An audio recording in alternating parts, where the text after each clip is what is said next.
आप सभी के अंतःस्थल में बसने वाले प्रभु श्री राम जी से मेरा सत सत नमन। श्री रामचरितमानस एक ऐसा ग्रंथ है जिसमें ऐसे तरीके भरे हुए हैं जिससे हम सभी हमेशा आनंदित रह सकते हैं। आनंदित रहने के लिए क्या चाहिए, यानी हमारे जीवन में जो आधुनिक सुख सुविधाएं भी हैं वे भी आवश्यक हैं, उनकी भी हम सभी लोगों को आवश्यकता होती है। और वे आवश्यकताएं भी हम रामचरितमानस के सिद्धांतों को अपना करके अपनी सारी आवश्यकताएं पूरी करके आनंदित जीवन जी सकते हैं। जब रामचरितमानस के प्रत्येक गुणों को, सिद्धांतों को अपने जीवन में हम सभी उतारने की कोशिश करते हैं। पढ़ते तो बहुत हैं, हमेशा पढ़ते रहते हैं, आखिर वही एक चीज़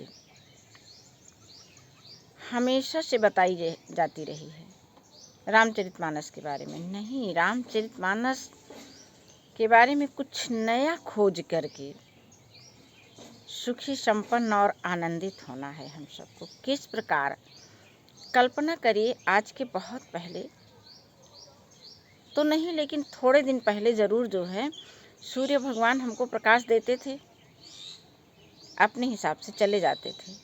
लेकिन अब देखिए उनकी ऊर्जा को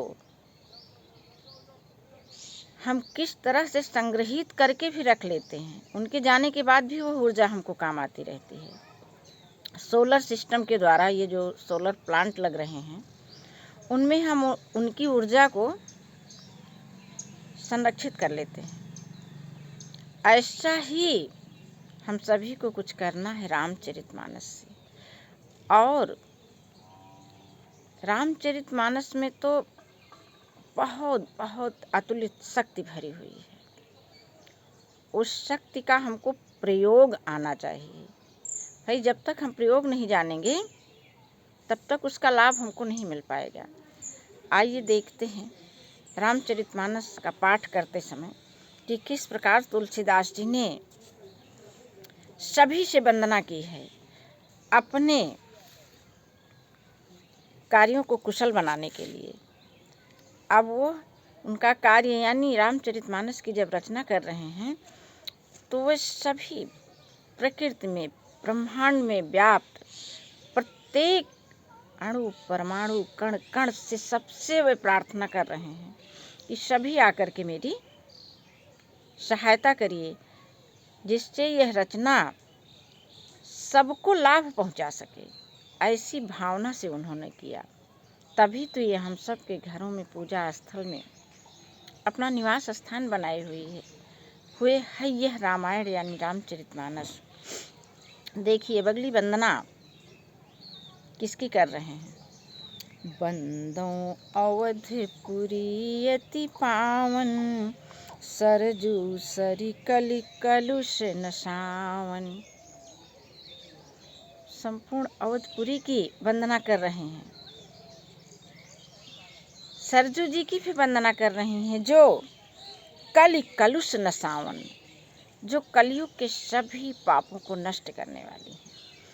अब बस हम आसानी से सुन लेते हैं, लेकिन जब हमारे अंदर वो पूरा भाव हो कि यह सरजू जी हमारे सभी पापों को हरने वाली हैं, हम उस भाव से उनसे नहीं मिलते हैं। जिस दिन हमारे मन में यह भाव आ जाएगा, हमारे सारे पाप अपने आप नष्ट हो जाएंगे और फिर हमारे पास सिर्फ और सिर्फ पुण्य बचेगा और हम आनंदित जीवन तभी जी सकेंगे।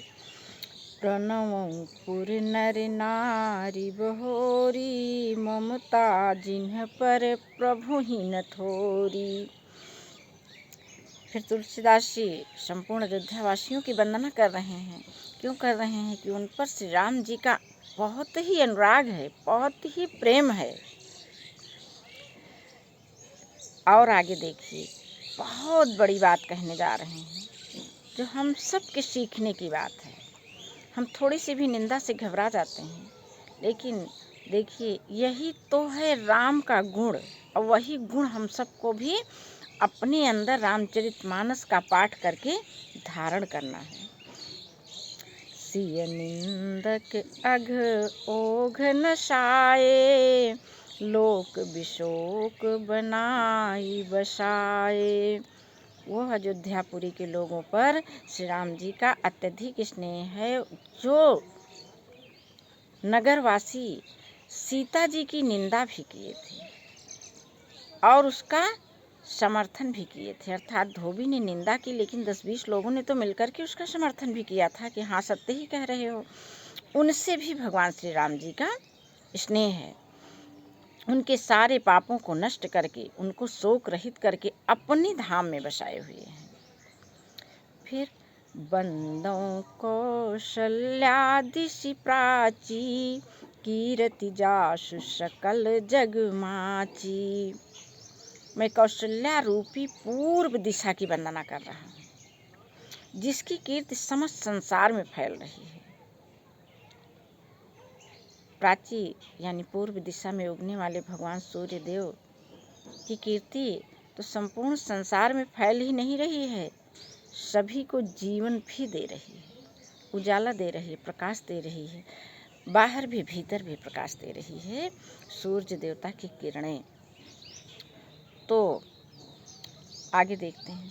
प्रगट्यौ जहाँ रघुपति शशि चारु, विश्व सुखद खल कमल तुषारु। मैं वहाँ उस अवधपुरी की वंदना कर रहा हूँ जहाँ पर स्वयं नारायण ने जन्म लिया है। दशरथ राउ सहित सब रानी, सुकृत सुमंगल मूरति मानी। करहु प्रणाम करम मन बानी, करहु कृपा सुत सेवक जानी। कह रहे हैं कि मैं सबसे प्रणाम कर रहा हूँ, मुझे अपना पुत्र समझिए और मुझे सेवा का अवसर दीजिए।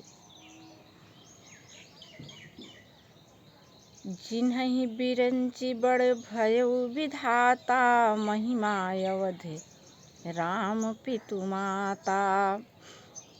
जिनको रचकर ब्रह्मा जी ने भी बड़ाई पाई है, श्री राम जी के माता और पिता होने के कारण महिमा की एक सीमा वहाँ पर बन गई है। बंदों अवध भुआल, सत्य प्रेम जहि राम पद, बिछुरत दीन दयाल, प्रिय तनु तृण यू परिहर्यो। मैं राजा दशरथ की वंदना कर रहा हूँ, जिन्होंने जब भगवान श्री राम जी से उनका बिछोह होने लगा तो उन्होंने अपने प्राणों को तिनके के समान तज दिया था। वे सभी से विनती कर रहे हैं, प्रार्थना कर रहे हैं, अपनी इस रचना को के पूरा होने के लिए, वह रचना जो हम सबको सुखी और सन्मार्ग दिखा रही है, सुखी कर रही है, सन्मार्ग दिखा रही है। प्रणवं परिजन सहित विदेहु, जाहि राम पद गूढ़ स्नेहु। जोग भोग मह राख्यु गोई, राम बिलोकत प्रगट्यौ सोई। अब देखिए कितनी दूर तक सभी की प्रार्थना और सबका आशीर्वाद ही हमारे सभी कार्यों को पूरा कर सकता है। किसी से बैर करके हम कोई कार्य नहीं पूरा कर सकते हैं। जब सबका आशीर्वाद मिलता है, सबका वरदान मिलता है, तभी हमारा जीवन सफल होता है। राजा जनक जी से भी ये प्रार्थना कर रहे हैं, उनकी विशेषता बताकर कि विशेषता में क्या कह रहे हैं कि जिनका श्री राम जी के चरणों में अत्यधिक अनुराग था और जिसको उन्होंने योग और भोग में छिपा के रखा था, जैसे ही राम जी को देखा सब प्रकट हो गया। जोग भोग मह राख्यो गोई, राम बिलोकत प्रगट्यौ सोई। प्रणवं प्रथम भरत के चरना, जा सुनी व्रत जाई न वरना। राम चरण पंकज मन जासु, लुबुध मधुपयूत जय न पाशु। भरत जी की वंदना कर रहे हैं। इस पर थोड़ा सा और टाइम चाहिए, इसलिए इसको मैं इस चौपाई अगले दिन इस पर चर्चा करूंगी। आज बस यहीं पर मैं विश्राम दे रही हूँ इस कथा को। कल फिर मिलेंगे। जय श्री राम जी।